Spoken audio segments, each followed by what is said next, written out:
Just like that, you just arrived to your new destination. You can take off your seatbelt now. Open up the window, feel the wind on your shoulders, see the sunlight. You feel the keys in your hands. The keys that open the doors that your heart were desiring for a long time.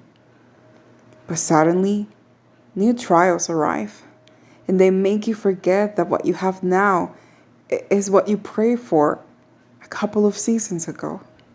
What your minds once thought that it was impossible. Where your heart was feeling so anxious, believing that it could never happen to you. Why do we forget? Why do we forget that what we prayed for years ago, we have it today?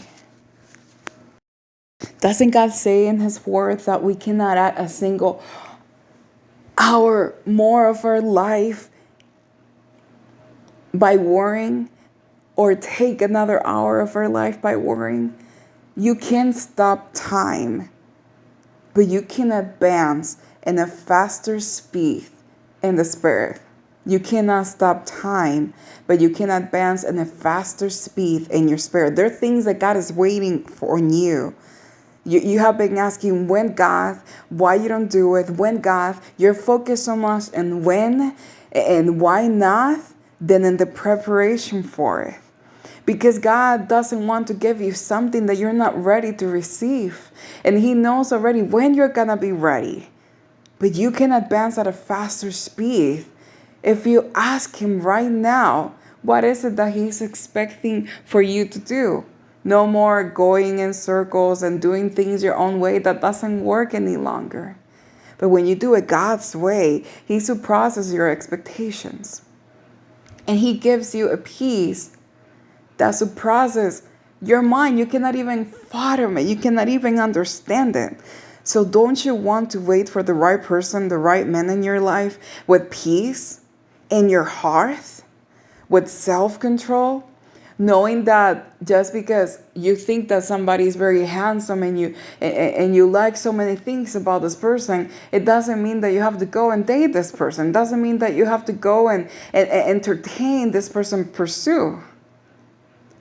Because when you do things your own way, at the end of the day, in the season and the month, you're just going to realize, like, hold on, I could have saved all these tears right now. I could have saved all this, heartbreak. And you can. You could have stopped all the heartbreaks that you have been through. There are things that God allowed you to do that it really, really, really brought you into the direction that He didn't want you to go, but He allowed you to go there and to go through those relationships and through those experiences. So you see that only His love is enough.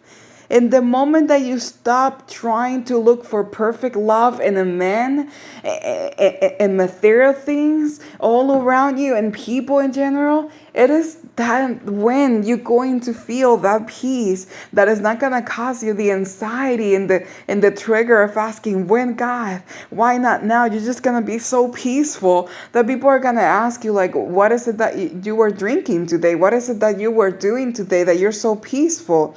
Sometimes people come to me and I'm gonna quote them, and I'm gonna say what they have said. How is it that a woman as beautiful as you don't have a boyfriend?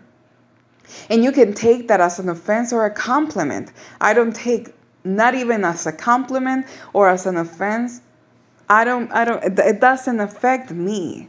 And why do I don't respond to those comments? Because I rather keep my peace and not have them triggered by things that is just going to make me question God's timing, that is just going to make me question, why is it that I don't have a boyfriend if I could have? It's so easy to fall into that trap. So when people around you are going with their anxious spirit, their anxious comments, the best thing that you can do is answer in silence and keep your peace. You do not have to explain to people why you're not married yet, why you haven't moved out to your own place, why you don't have a boyfriend, why you're still not in love with a man, why you're still not living the lifestyle that you want.